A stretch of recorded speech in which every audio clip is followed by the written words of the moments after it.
Hello everyone, स्वागत है आप सभी का इस वीडियो में हम लोग करने वाले हैं ईवीएस की मैराथन क्लास।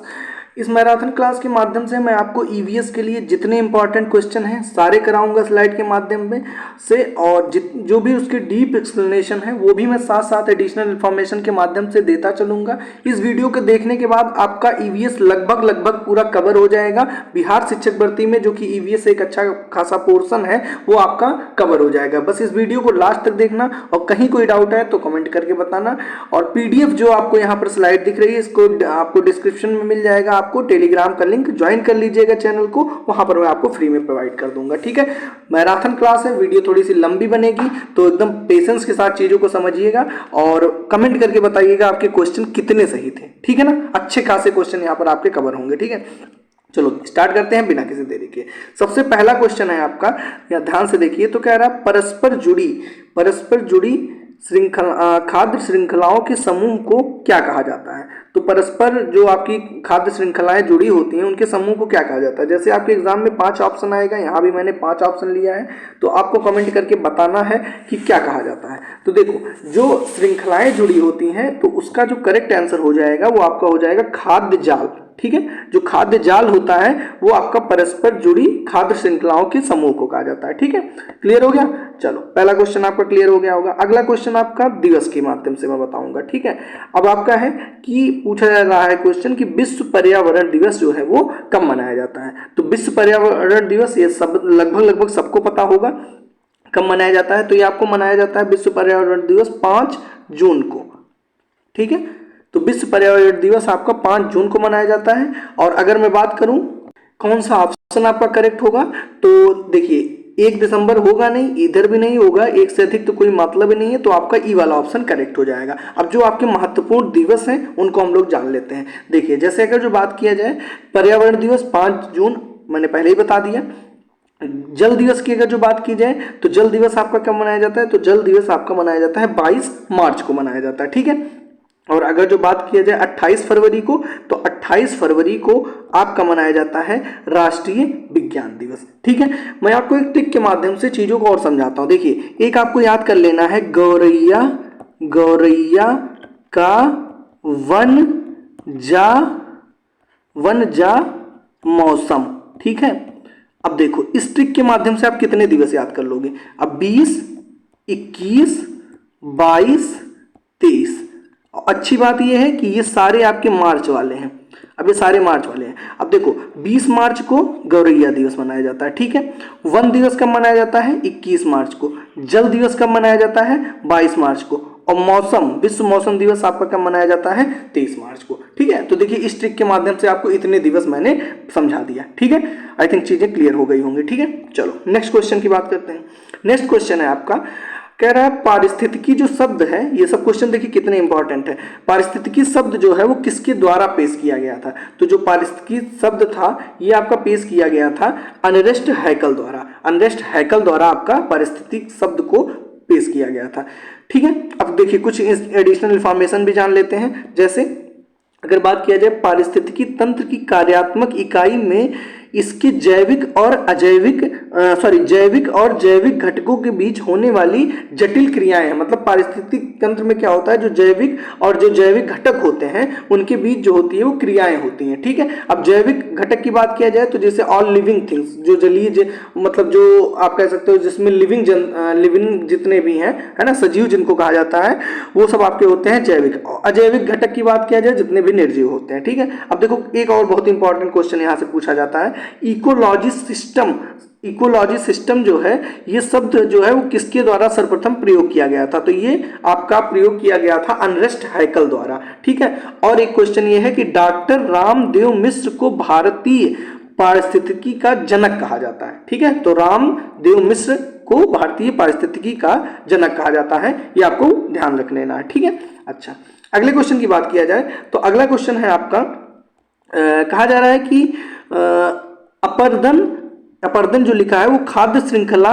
से शुरू होती है। तो अपर्दन जो है वो किससे शुरू होती है, सॉरी अपर्दन नहीं होगा ये, कटर अपघटन जो होता है वो खाद्य श्रृंखला में किससे शुरू होता है। ठीक है, हरे पौधे से तो एकदम नहीं होगा, प्राणी प्लग से भी नहीं होगा। हाँ, मृत जो कार्बनिक पदार्थ होते हैं इन्हीं से आपका जो है वो अपघटन शुरू हो जाता है। ठीक है, तो सी वाला ऑप्शन आपका एकदम करेक्ट हो जाएगा। अगले क्वेश्चन की बात किया जाए तो अगला क्वेश्चन है आपका, झारखंड में जो जंगल बचाओ आंदोलन है वो किससे संबंधित था। तो जंगल बचाओ आंदोलन झारखंड में जो था वो सूर्यमणि से संबंधित था। ठीक है, काफी इंपॉर्टेंट क्वेश्चन है और ये एनसीईआरटी में एकदम बेस्ड, मतलब एनसीईआरटी बेस्ड क्वेश्चन लिए गए। तो एनसीईआरटी में सूर्यमणि के बारे में पूरी स्टोरी बताई गई है। ठीक है, तो आपका सूर्यमणि करेक्ट हो जाएगा। ठीक है, जंगल बचाओ वो भी झारखंड में। ठीक, तो सिंपल समझ गए होंगे। अगले क्वेश्चन की बात करते हैं। अगला क्वेश्चन देखो, खाद्य श्रृंखला से अगेन लिया गया है। कह रहा है आपका कि पौधा है और पौधे के बाद फिर कौन आया, टिड्डा आया। अब पौधा को कौन खाया, टिड्डा। अब टिड्डे को कौन खाएगा, तो खरगोश तो खाएगा नहीं, मेढक खाएगा। तो मेढक हो जाएगा, फिर मेढक को सांप हो जाएगा और सांप को फिर मोर। तो इस हिसाब से आपका एक पूरा साइकिल चलता रहता है और इसमें मेढक आपका एकदम करेक्ट हो जाएगा। आई थिंक क्लियर हो गया होगा। ठीक है, आगे क्वेश्चन की बात कर, अब देखिए कुछ एडिशनल इंफॉर्मेशन जान लेते हैं। जैसे बात किया जाए, टिड्डे पौधों और घासों को खाते हैं, बिल्कुल सही बात है, इसलिए इन्हें शाकाहारी कहा जाता है। बिल्कुल सही बात है, इसमें कुछ नया तो बात बताया नहीं गया। बट ध्यान से समझो, जो टिड्डे, मेढक, चूहे या अन्य छोटे जीवों द्वारा खाए जाते हैं वो आपके होते हैं प्राथमिक उपभोक्ता होते हैं। जो टिड्डे और मेढक होते हैं वो किसके द्वारा, चूहे या अन्य छोटे जीवों द्वारा खाए जाते हैं। तो इन अन्य छोटे जीवों को, इनको क्या कहा जाता है, प्राथमिक उपभोक्ता कहा जाता है। ठीक है, क्योंकि वो उपभोग कर रहे हैं उन चीजों का। और उत्पादक क्या हो जाएंगे, आपके पेड़ पौधे हो जाएंगे।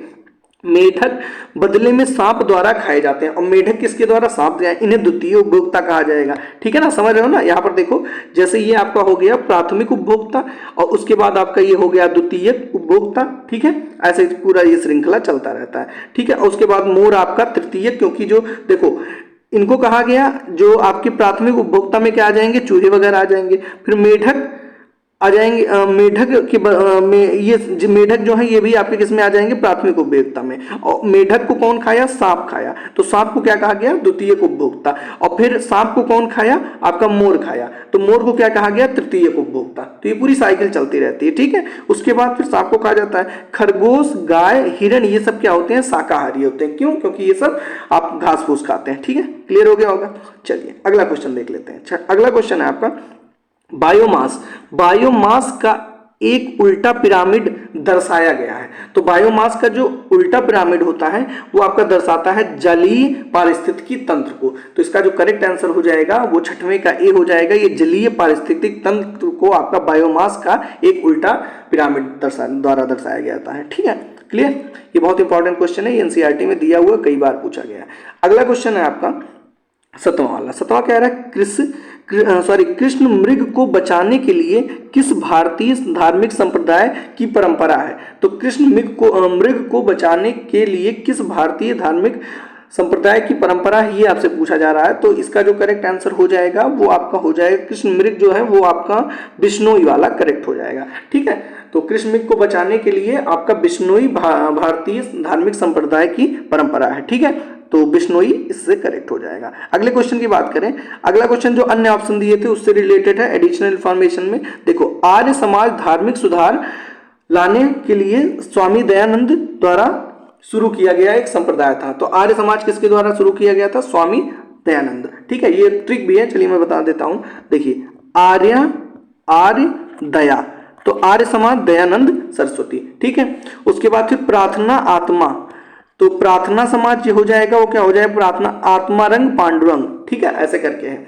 फिर ब्रह्म राजा, ब्रह्म राजा, तो ब्रह्म समाज राजा राम मोहन राय। ठीक है, ऐसे करके आप दिमाग में बैठा रख सकते हैं। और अगला अगर बात करें तो विष्णु भगवान का अनुसरण करने वाले संप्रदाय, मतलब वैष्णव जिन लोग होते हैं वो विष्णु भगवान का मतलब कह सकते हो कि उन्हीं से संबंधित होते हैं। और शैव लोग क्या होते हैं, शिव के उपासक होते हैं। यही करके ऑप्शन में दिया हुआ था ना, देखो यहाँ पर।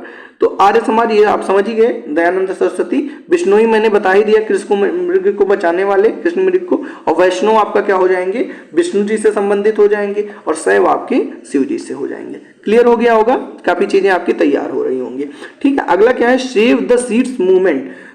सेव मतलब ये सेव की बात कर रहा, बचाने वाला। सेव द सीड्स मूवमेंट, बीज बचाओ जो आंदोलन है वो कहाँ से शुरू किया गया था? तो बीज बचाओ जो आंदोलन है ये आपका शुरू किया गया था हिमालय की तलहटी की पहाड़ियों से, ठीक है ना। तो बीज बचाओ आंदोलन कहाँ से शुरू किया गया, काफी इंपॉर्टेंट क्वेश्चन है, हिमालय की तलहटी की पहाड़ियों से आपका शुरू किया गया था, ठीक है। आगे बढ़ते हैं, तो ये आपका करेक्ट हो जाएगा। और कुछ बातें जान लेते हैं। देखिए 1980 के दशक में टिहरी जो कि उत्तराखंड में बीज बचाओ आंदोलन को शुरू किया गया था। मतलब हिमालय की तलहटी, और हिमालय की तलहटी क्या पड़ जाएगा, उत्तराखंड। तो आपका यही कह सकते हो, एग्जैक्ट लोकेशन पूछा जाए तो टिहरी और उत्तराखंड में आपका बीज बचाओ आंदोलन या फिर हिमालय की तलहटी कह सकते हो। और पारंपरिक बीजों के कम उपयोग नकदी फसल ने इस आंदोलन को गति दी। तो इस आंदोलन में क्या बताया गया था कि पारंपरिक बीजों का कम उपयोग करो और नकदी फसल में बढ़ोतरी, इसके आंदोलन को और मजबूत किया था, ठीक है ना। अगला क्वेश्चन देखो बहुत इंपॉर्टेंट है। खेजड़ी का पेड़ निम्नलिखित में से किस राज्य में प्रमुख रूप से पाया जाता है? ये जो लोग सीटेट टेट ये सब देते रहते हैं उनके लिए बहुत आसान क्वेश्चन है। खेजड़ी आप समझ सकते हो, खेजड़ी वृक्ष किस राज्य से संबंधित है? तो ये राजस्थान से संबंधित है, ठीक है ना। तो अब इससे रिलेटेड बातें भी जान लेते हैं। तो 9वें का तो सी हो गया। अब देखो खेजड़ी वृक्ष के बारे में कितनी इंटरेस्टिंग बातें यहाँ पर लिखी हुई हैं। देखो पहला क्या है, जो खेजड़ी का वृक्ष है ये आपका, देखो ध्यान से, तो मैं आपको पढ़ के सुनाता हूं। इसका जो वैज्ञानिक नाम है वो वैज्ञानिक नाम क्या है, तो प्रोसोपिस सिनेरिया है ना। प्रोसोपिस सिनेरिया जो है ये आपका खेजड़ी वृक्ष का रासायनिक नाम है। आगे बात किया जाए, इसे पूरे भारत में अलग अलग नामों से जाना जाता है। खेजड़ी कहां पर जाना जाता है? राजस्थान में। उदाहरण के लिए महाराष्ट्र और उत्तर प्रदेश में समी के नाम से जाना जाता है, किसको? खेजड़ी को, महाराष्ट्र में और उत्तर प्रदेश में। तेलंगाना में जम्मी के नाम से जाना जाता है। अगर मैं बात करूं तो आप जस्ट अ मिनट, अगर बात किया जाए आपका गुजरात में, तो गुजरात में आपको खिजरो के नाम से जाना जाता है। और राजस्थान में आई हैव ऑलरेडी टोल्ड खेजड़ी के नाम से जाना जाता है। हरियाणा में जंती के नाम से जाना जाता है। पंजाब में जांद के नाम से जाना जाता है, जांद के नाम से। तो समझ लीजिए खेजड़ी वृक्ष को कहाँ कहाँ किस किस नामों से जाना जाता है, ठीक है। तो ये आपका खेजड़ी के बारे में था। अगली बात करें, यह मटर परिवार फॉबीस में फूल वाले पेड़ की एक प्रजाति है, ठीक है। इतना इंपॉर्टेंट ये लाइन नहीं है। अगली लाइन बहुत इंपॉर्टेंट है, खेजड़ी का पेड़ मुख्य रूप से रेगिस्तानी इलाकों में पाया जाता है। बहुत इंपॉर्टेंट लाइन है। यह ज्यादा जल के बिना भी बढ़ सकता है, इसी वजह से राजस्थान में पाया जाता है, आप जान ही रहे हैं। इसकी छाल का प्रयोग औषधि के बनाने में किया जाता है। खेजड़ी के वृक्ष को बहुत ज्यादा मान्यता है, यहाँ पर पूजते हैं राजस्थान के लोग खेजड़ी वृक्ष को, ठीक है। और इसकी छाल का प्रयोग औषधि बनाने में, लोग इसके फल को पका कर खाते हैं, ठीक है। इसके फल को, जिससे फल निकलता है आपका खेजड़ी के वृक्ष से, पका कर लोग उसको खाते हैं, ठीक है। इसकी लकड़ी ऐसी होती है कि यह कीड़ों से भी प्रभावित नहीं होती। सोच लो एक वृक्ष कितने फायदे इसके हैं, ठीक है। अगला, क्षेत्र के जानवर खेजड़ी की पत्तियों को खाते हैं। तो देखा जाए सब कुछ इसका A to Z आपका यूज में है खेजड़ी का, ठीक है। तो समझ गए होंगे, यहाँ तक कोई दिक्कत होगी नहीं। आगे बढ़ते हैं, अगले क्वेश्चन की बात करें। अगला क्वेश्चन ध्यान से देखना। अब देखो ये दिवस से फिर मैंने एक क्वेश्चन ले लिया। दिवस अगर जो बात किया जाए कौन सा इसमें से सही सुमेलित है ये पूछा जा रहा है। तो जनसंख्या दिवस 11 जुलाई तो होता नहीं भाई। जनसंख्या दिवस कब मनाया जाता है? ये आपका 11 जुलाई को मना, सॉरी 21 लिखा था, तो आपका क्या हो जाएगा? 11 जुलाई आपका करेक्ट होगा। तो सही पूछना है, तो सही तो ये है नहीं, 11 जुलाई सही है। पर्यावरण दिवस अभी मैंने बताया 5 जून को मनाया जाता है, तो 5 जून ये भी गलत हो गया। अगर बात किया जाए तो हाँ ये आपका सही हो जाएगा। जैव विविधता दिवस जो होता है वो आपका 22 मई को मनाया जाता है, तो 10वें का आपका सी वाला करेक्ट हो जाएगा, ठीक है। आगे बढ़ते हैं। आगे क्वेश्चन क्या कह रहा है? कह रहा है वन महोत्सव किस महीने में मनाया जाता है, ये आपका क्वेश्चन है। तो वन जो महोत्सव है ये आपका, अगर मैं बात करूं करेक्ट आंसर की, तो जुलाई के महीने में मनाया जाता है। वन महोत्सव कब मनाया जाता है? तो ये आपका जुलाई के महीने में मनाया जाता है। क्लियर हो गया होगा। नेक्स्ट क्वेश्चन की बात करते हैं।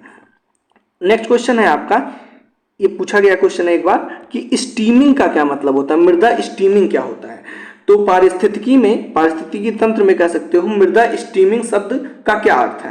तो देखो एक खेती के लिए तकनीक, मतलब जो स्टीमिंग है वो एक खेती के लिए तकनीक है जो खेतों या ग्रीन हाउस में भाप के साथ मिट्टी को निष्फल कर देती है। ग्रीन हाउस में भाप के साथ मिट्टी को निष्फल कर देती है। जी हाँ, बिल्कुल सही बात है। यही आपका क्या होता है, मृदा स्टीमिंग होता है। क्या होता है, एक तकनीक है जो खेते या ग्रीन हाउस में भाप के साथ मिट्टी को क्या कर देता है, निष्फल कर देता है। यही आपका क्या होता है, स्टीमिंग होता है। ठीक, अच्छा अगला बात करें तो गर्म झरनों, इन सब का कोई लेना देना ही नहीं है। पहला ही ऑप्शन आपका क्या हो जाएगा, करेक्ट हो। ध्यान रखिएगा, मृदा स्टीमिंग।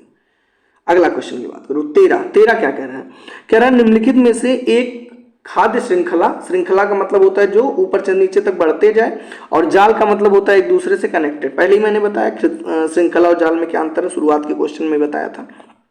निम्नलिखित में से कौन सा एक जलीय खाद्य श्रृंखला में प्राथमिक उपभोक्ता है। तो आपसे प्राथमिक उपभोक्ता पूछा जा रहा है, कौन सा है आपका जलीय खाद्य श्रृंखला में। ठीक है, तो इसका जो, अच्छा प्राथमिक उपभोक्ता पूछा है, उत्पादक नहीं पूछा है। तो इसका जो करेक्ट आंसर हो जाएगा ये आपका हो जाएगा, उपभोक्ता पूछा है ना, पादप प्लवक। पादप प्लवक जो हो जाएगा यही होगा प्राथमिक उपभोक्ता। शायद थोड़ा सा कंफ्यूजन हो रहा है इसको, जस्ट अ मिनट।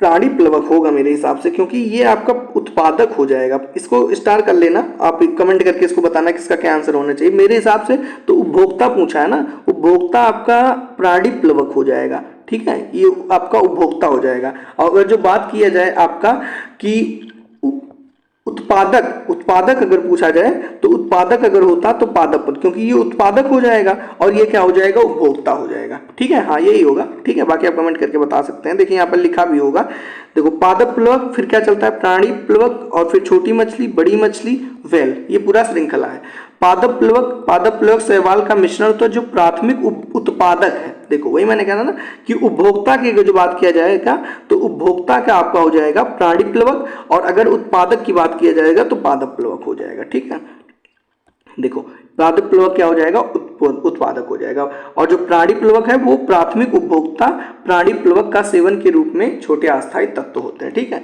तो यही आपका करेक्ट हो जाएगा। अगली बात करते हैं, अगला क्वेश्चन क्या है, अगला क्वेश्चन क्या है, भारत में चिपको आंदोलन की शुरुआत किसने किया था। काफी इंपॉर्टेंट क्वेश्चन है, कई बार पूछा गया है। तो चिपको आंदोलन क्या हो जाएगा आपका, सबको पता होगा, सुंदरलाल बहुगुणा। सुंदरलाल बहुगुणा जो है वो चिपको आंदोलन की शुरुआत किए थे आपका। अब चिपको आंदोलन से रिलेटेड कुछ बातें जान लेते हैं, बहुत इंपॉर्टेंट है। चिपको आंदोलन उत्तर प्रदेश में 1970 के दशक में शुरू हुआ था। पहली बात, चिपको आंदोलन पेड़ को नष्ट होने से बचाने और उनके संरक्षण के उद्देश्य से किया गया एक सामाजिक आंदोलन है। मतलब पेड़ की कटाई को रोकने के लिए यह आंदोलन किया गया था। चिपको आंदोलन में लोग पेड़ों से चिपक जाते थे और कहते थे कि आपको पेड़ नहीं काटना है, अगर पेड़ को काटना है तो पहले मुझे मारना पड़ेगा या काटना पड़ेगा। ठीक है, एक राजा था वो कटवा भी दिया था कई लोगों को, मतलब अब पेड़ से जब चिपक जाते थे तो कहता था पेड़ के साथ उनको भी काट दो। देखो यहाँ लिखा होगा, चिपको आंदोलन मुख्य रूप से पेड़ों को काटने से बचाने के लिए पेड़ों को गले लगाने के बारे में था। सुंदरलाल बहुगुणा एक पर्यावरणविद चिपको आंदोलन के संस्थापक थे। तो ये बहुत इंपॉर्टेंट है आपका। ठीक है, आगे बढ़ते हैं। अगला क्वेश्चन कह रहा है कि गलत सुमेलित युग्म का चयन कीजिए। तो कौन सा इसमें गलत है ये आपसे पूछा जा रहा है। ठीक है, तो देखते हैं।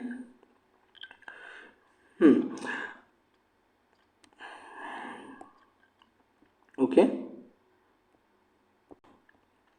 अगर बात किया जाए मेधा पाटकर, तो मेधा पाटकर का संबंध नर्मदा बचाओ आंदोलन से, एकदम बात सही है, लेकिन आपसे गलत पूछा है।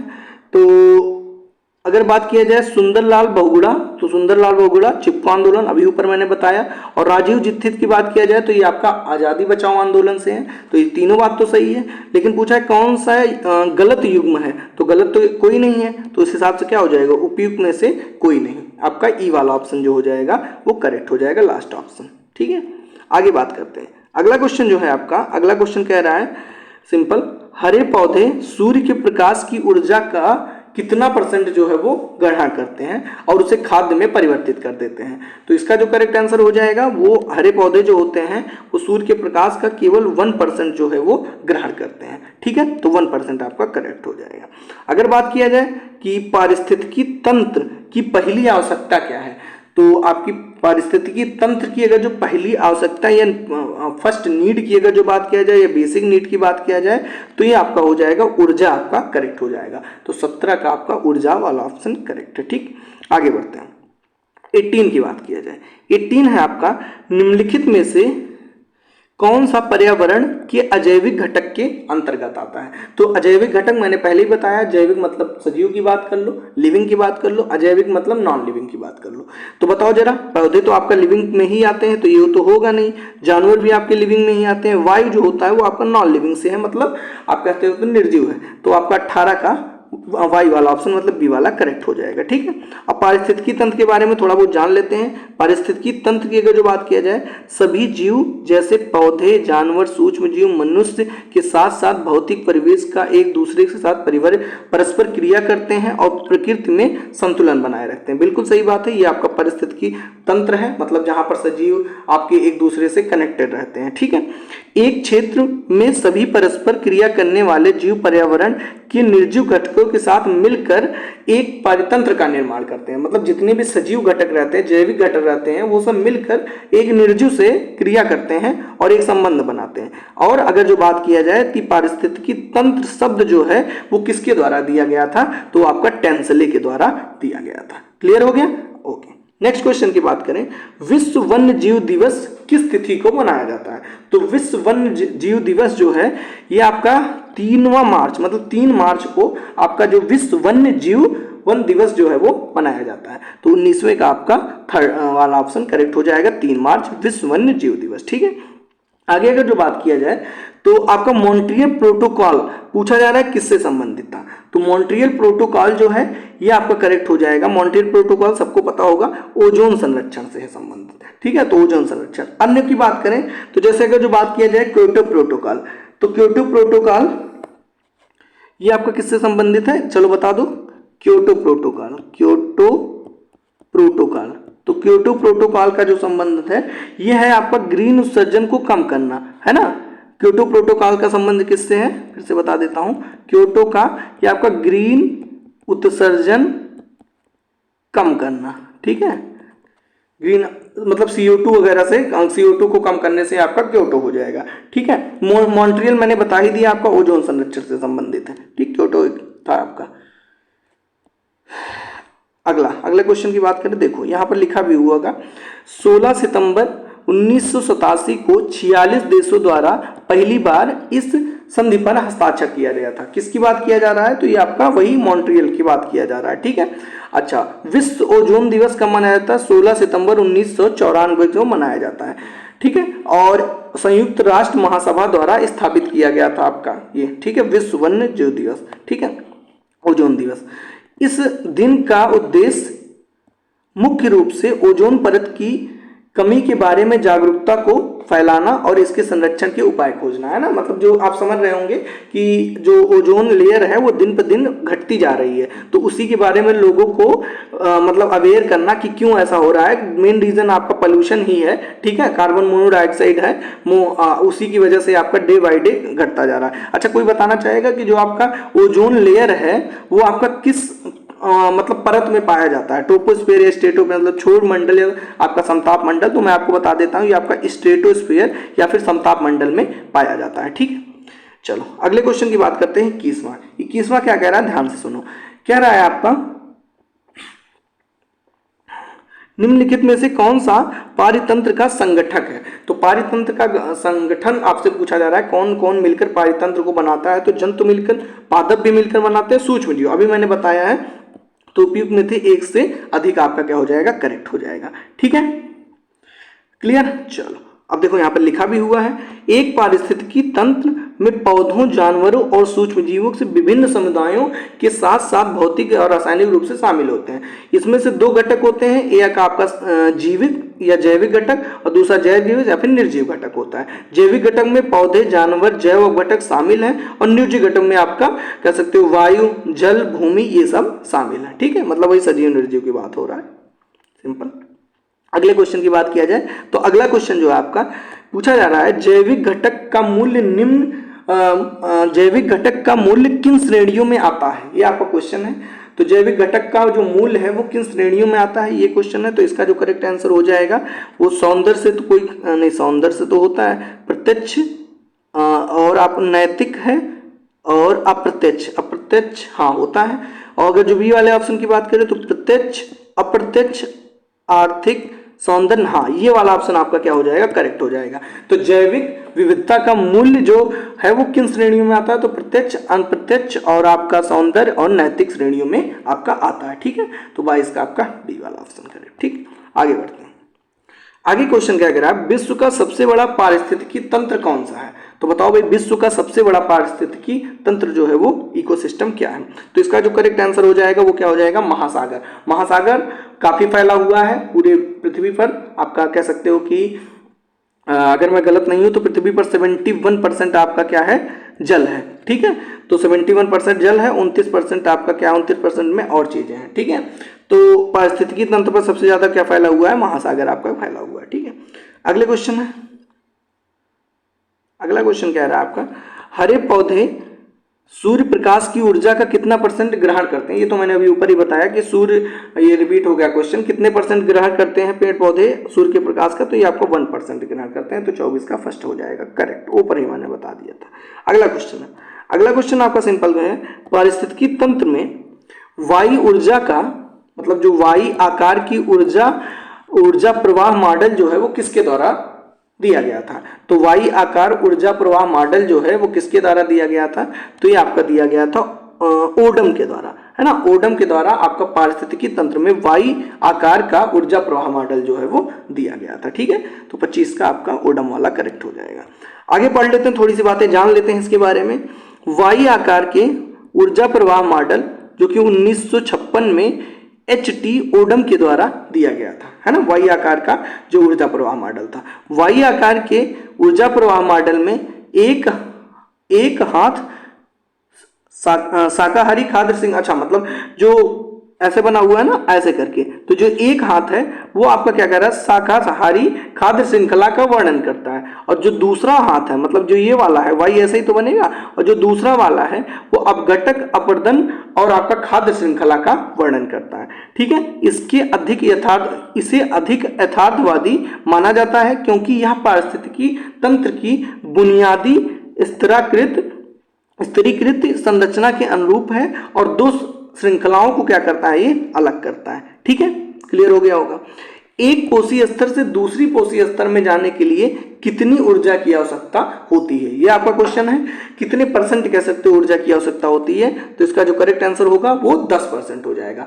तो एक कोशीय स्तर से दूसरे कोशीय स्तर जाने में कितने % ऊर्जा की आवश्यकता होती है, तो 10% ऊर्जा की आवश्यकता होती है। ठीक है, चलो अगले क्वेश्चन की बात करें तो अगला कह रहा है, निम्न में से कौन सा भारत का पहला जीवमंडल आरक्षित क्षेत्र है। तो निम्न में से कौन सा आपका भारत का पहला जीवमंडल आरक्षित क्षेत्र है, तो इसका जो करेक्ट आंसर हो जाएगा वो आपका हो जाएगा नीलगिरी। नीलगिरी जो है ये आपका भारत का सबसे पहला आपका जीवमंडल आरक्षित क्षेत्र है। काफी इंपॉर्टेंट क्वेश्चन है, कई बार ये पूछा गया है। ठीक है, आगे बढ़ते हैं, चलो इसके बारे में थोड़ी बातें जान लेते हैं। जैसे नीलगिरी जो है नामक साहित्यिक अर्थ, इस मतलब जो नीलगिरी है इसका साहित्यिक अर्थ है नीले पहाड़, और नीले पहाड़ के साथ तमिलनाडु राज्य के भीतर नीलगिरी पठार के नीले फूलों के ढके पहाड़ों से उत्पन्न हुआ है। तो समझ गए ना, नीलगिरी का मतलब क्या है, नीले पहाड़, ये आपका जो पठार है नीलगिरी पठार, वहां पर बहुत सारे नीले कलर के फूल हैं, उसी से ये आपका जो पहाड़ है वो ढका हुआ, इसी वजह से नीलगिरी कहते हैं।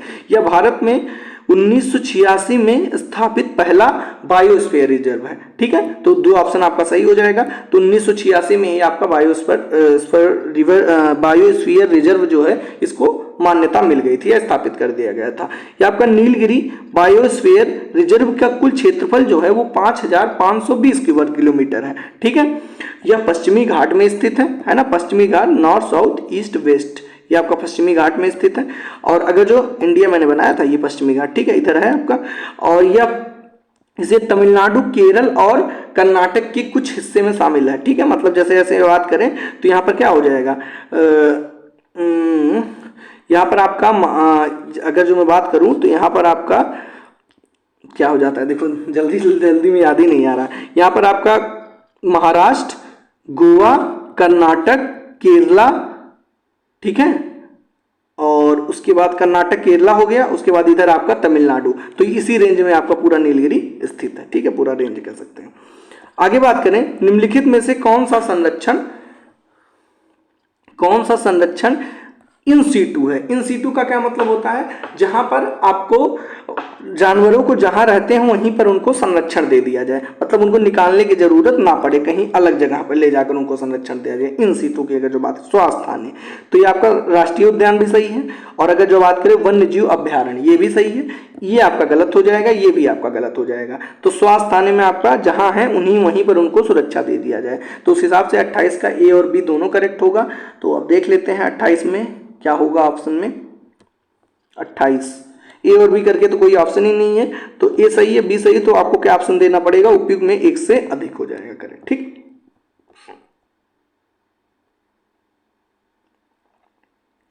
नेक्स्ट क्वेश्चन की बात करें अगर,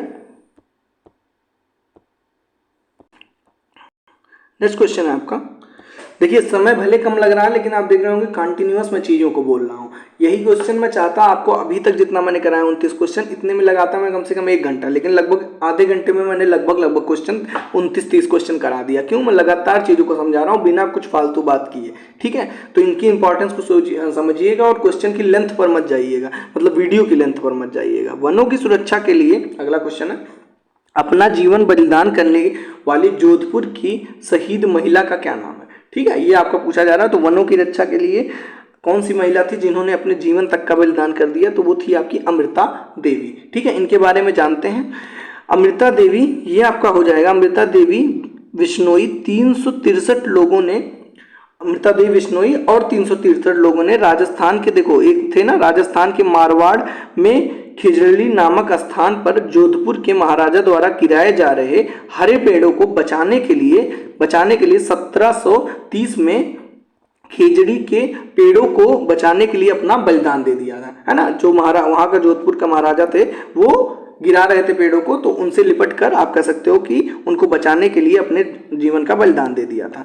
अब देखो इन सीटू पर हम लोग पढ़े थे ना, इन सीटू संरक्षण। तो इन सीटू संरक्षण क्या होता है, यह सभी प्रजातियों, विशेष रूप से जंगली लुप्तप्राय प्रजातियों को उनके प्राकृतिक आवास और पर्यावरण में संरक्षित करने की, मतलब जहां वो रहते हैं वहीं पर उनको संरक्षण देना, ये इन सीटू होता है, ठीक है। और एक क्या होता है, एक सीटू क्या बोलते हैं यार, उनको मतलब वहां से निकाल कर जैसे चिड़ियाघर में लेकर चले गए, वहां संरक्षण दे रहे हैं, ठीक है। तो आपका एक सीटू हो जाएगा।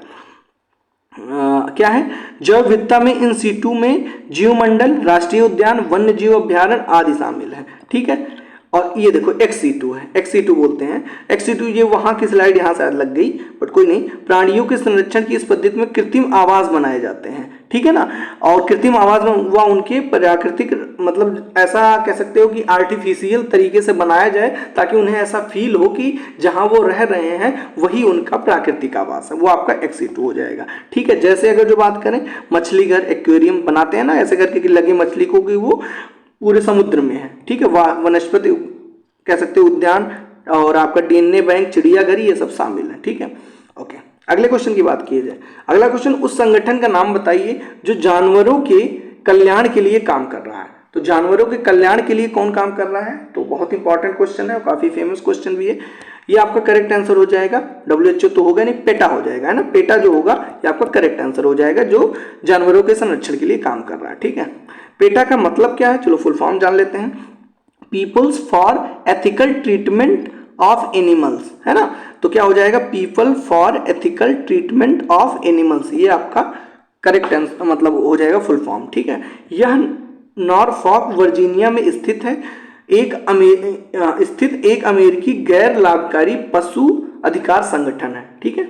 ओके, इसकी स्थापना कब हुई थी, तो 1980 में हुआ था, ठीक है, अमेरिका में। अगले क्वेश्चन की बात किया जाए, निम्नलिखित में से कौन रामसर सम्मेलन में आर्द्र भूमि में सूचीबद्ध नहीं है। तो इनमें से कह रहा है कि कौन सा आर्द्र भूमि संरक्षण में सूचीबद्ध नहीं है, ये पूछा जा रहा है। ओके, तो इसका जो करेक्ट आंसर हो जाएगा सूचीबद्ध नहीं आपसे पूछा जा रहा है। तो यार इसमें तो एक भी सूचीबद्ध नहीं है, फूलर झील भी नहीं है, रुद्र सागर भी नहीं है, नहीं एक मिनट, नहीं है पूछा ना। हाँ, तो एक मिनट, जस्ट मिनट, ये थोड़ा सा गड़बड़ हो रहा है मेरे हिसाब से। तो सूचीबद्ध नहीं अगर पूछा जाए तो आपका हो जाएगा राजसमंद। राजसमंद झील जो है ये आपका सूचीबद्ध नहीं है रामसर सम्मेलन में, बाकी आपकी सही है ना, सॉरी फॉर दैट, ये आपका सही है, ये आपका सही है, ठीक है। तो उस हिसाब से आपका राजसमंद ऑप्शन करेक्ट हो जाएगा, सूचीबद्ध नहीं है, ठीक है। बिल्कुल, ये आपका सूचीबद्ध नहीं है, ये पूछा गया था रामसर सम्मेलन में, तो आपका राजसमंद झील, ठीक। अगला क्वेश्चन, वर्तमान में भारत में कुल कितने आपके वेटलैंड हैं? तो 75 आर्द्र भूमि है, ठीक है। आर्द्र भूमि दलदली क्षेत्र होता है। आर्द्र भूमि को पृथ्वी का स्पंज कहते हैं। आर्द्र भूमि बाढ़ से पानी सोख लेते हैं। आर्द्र भूमि के पास जैव विविधता पाई जाती है, बायोडाइवर्सिटी। आर्द्र भूमि दिवस 2 फरवरी को मनाया जाता है, ठीक है। और रामसर की अगर जो बात करें तो रामसर ईरान का जो है वो एक शहर है, ठीक है। और 1971 में रामसर सम्मेलन पर हस्ताक्षर किए गए थे, ठीक है। अब कुछ झील हैं और जान लेते हैं कि वो किस राज्य में है। जैसे वुलर झील आपका जम्मू एंड कश्मीर, रुद्रसागर झील त्रिपुरा में है, केवलादेव राष्ट्रीय उद्यान राजस्थान में है, राजसमंद झील ये आपका राजस्थान में है, ठीक है। ओके, अगले क्वेश्चन, अगला अगर जो एडिशनल इंफॉर्मेशन की बात करें, चिल्का झील जो कि उड़ीसा में है, केवलादेव राष्ट्रीय उद्यान राजस्थान में है, को भारत के पहले रामसर स्थलों के रूप में मान्यता की दी गई थी। किसको? चिल्का झील को और केवलादेव को, ठीक है। और अगर जो बात किया जाए त्योष्कार आर्द्र भूमि भारत का जो 42वां आपका रामसर स्थल है, ठीक है। और अगर जो बात किया जाए सुंदरबन आर्द्र भूमि भारत का सबसे बड़ा रामसर स्थल है, सुंदरबन, ठीक है।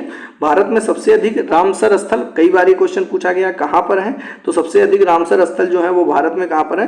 तमिलनाडु में, ठीक है। इसमें 14 आपके जो है रामसर स्थल हैं तमिलनाडु में।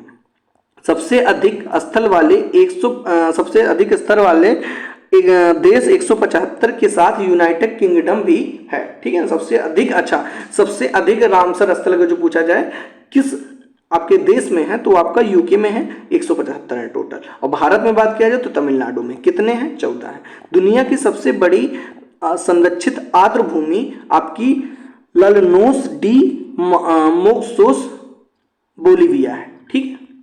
ओके, अगला क्वेश्चन की बात किया जाए, निम्नलिखित में से कौन सा क्षेत्र भारत में पारिस्थितिकी हॉटस्पॉट के रूप में जाना जाता है? तो पारिस्थितिकी हॉटस्पॉट के रूप में आपको पूछा जा रहा है कि जाना जाता है, तो पश्चिम हिमालय तो होगा नहीं, हाँ पश्चिमी घाट होता है, पश्चिम घाट होता है, लेकिन हिमालय तो है नहीं, तो ये होगा नहीं, था ये भी नहीं होगा। तो जान लेते हैं कि आपके जो हॉटस्पॉट हैं कितने हैं। तो भारत में 4 जैव विविधता वाले हॉटस्पॉट में मौजूद हैं, जिनमें वे हिमालय है एक आपका, पश्चिम घाट है मैंने पहले बताया, इंडो बर्मा क्षेत्र और आपका सुंदरलैंड है, ठीक है।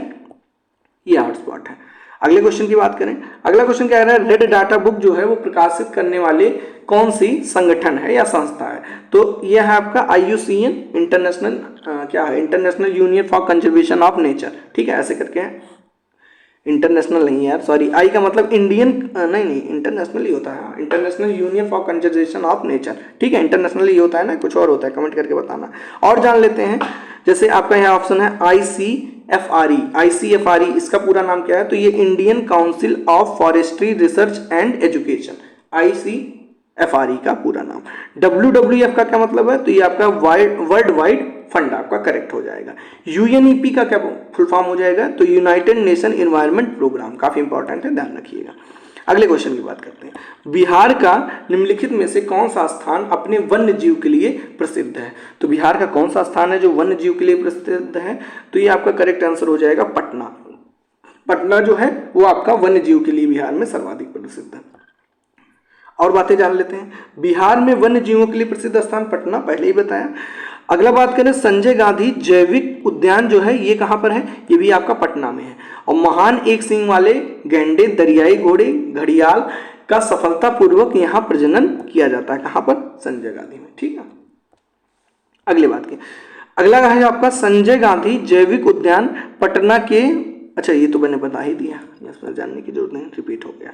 अगला क्वेश्चन, अगला क्या कह रहा है? अगला है आपका, भारत के किस राज्य में वनों के अंतर्गत सबसे अधिक क्षेत्रफल, मतलब सबसे सर्वाधिक आपके वन जो है वो पाए जाते हैं किस राज्य में? तो इसका करेक्ट आंसर हो जाएगा कि वन जो है सर्वाधिक पाए जाते हैं आपका मध्य प्रदेश में पाए जाते हैं। ठीक है, ओके, आगे बढ़ते हैं और जान लेते हैं कुल भौगोलिक क्षेत्र में प्रतिशत के रूप में वनावरण के मामले में शीर्ष 5 राज्य जो हैं वो कौन कौन से हैं? तो आपका पहला हो जाएगा आपका मिजोरम, दूसरा आपका, यहाँ पर मिजोरम ऑप्शन में था नहीं इस वजह से आप अरुणाचल अपने 1 मिनट क्या मैंने लगाया 35 का सर्वाधिक वन क्षेत्रफल यहाँ पर पूछा जा रहा है, तो हाँ मध्य प्रदेश ही होगा। ठीक है, मध्य प्रदेश वन क्षेत्रफल के बारे में पूछा जा रहा है। और अगर पहले बात करें तो आपका मिजोरम, दूसरा अरुणाचल प्रदेश, तीसरे पर मेघालय, चौथे पर आपका मणिपुर और पांचवें पर नागालैंड। ठीक है, ये सब ऑप्शन में थे नहीं इस वजह से आपका ये करेक्ट हो जाएगा। ठीक है, और ये आपके वनावरण के मामले में है, ठीक है ध्यान देना, और ये आपका है वन क्षेत्रफल के मामले में, तो दोनों क्वेश्चन भी अलग ही थे। ठीक है, कंफ्यूज मत होना। अगला क्वेश्चन, भारत में जल अधिनियम मतलब जल प्रदूषण निषेध नियंत्रण या फिर अधिनियम किस वर्ष पारित किया गया? तो किस वर्ष पारित किया गया था? तो ये आपका पारित किया गया था आपका भारत में जल प्रदूषण निरोध आपका जो नियंत्रण अधिनियम है ये 1974 में पारित किया गया था। ठीक है, कोई डाउट नहीं होगा, आगे बढ़ते हैं। अन्य समझ लेते हैं। अन्य प्रदूषण अधिनियम जैसे आपका 1986 में पर्यावरण संरक्षण अधिनियम पारित किया गया, 1981 में आपका वायु रोकथाम प्रदूषण नियंत्रण अधिनियम पारित किया गया। ठीक है, अगला क्वेश्चन है आपका, पेरिस समझौते को किस रूप में भी जाना जाता है? तो पेरिस समझौता आपका किस रूप में भी जाना जाता है, ये क्वेश्चन है। तो इसका जो करेक्ट आंसर हो जाएगा वो आपका हो जाएगा COP21, है ना, COP21 के नाम से भी आपका पेरिस समझौते को जाना जाता है, कॉन्फ्रेंस ऑफ पार्टीज। अगला क्वेश्चन है आपका, सतत विकास लक्ष्यों में कितने लक्ष्य और कितने विशिष्ट लक्ष्य हैं?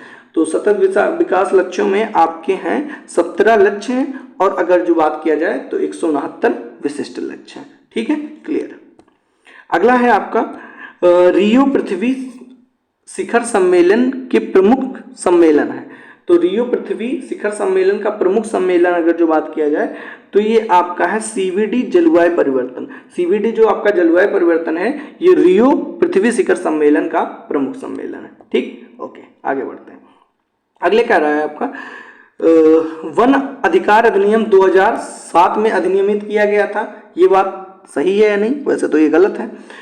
अगला क्या कर रहा है, ये वाला ऑप्शन तो ये तो गलत लग रहा है। जो लोग कम से कम 25 वर्षों से जंगल में ला रहे हैं और उनका वन भूमि पर उस भूमि पर उगाई क्या है, एक मिनट, हाँ, उनका वन भूमि और उस भूमि पर उगाई जाने वाली फसल पर अधिकार है। ठीक है, जो लोग 25 वर्ष से जंगल में रह रहे हैं, और वनों की रक्षा और कार्य ग्राम सभा द्वारा किया जाना चाहिए। तो इनमें से पूछ रहा है कि कौन सा कथन सही है, तो मेरे हिसाब से तो बी और सी आपका क्या हो जाएगा, सही हो जाएगा, क्योंकि ये वाला गलत है, अधिनियम 2007 में नहीं आया था। ठीक है, तो बी और सी आपका करेक्ट हो जाएगा। जान लेते हैं सारी ये अधिनियम के बारे में, कौन कब आया था।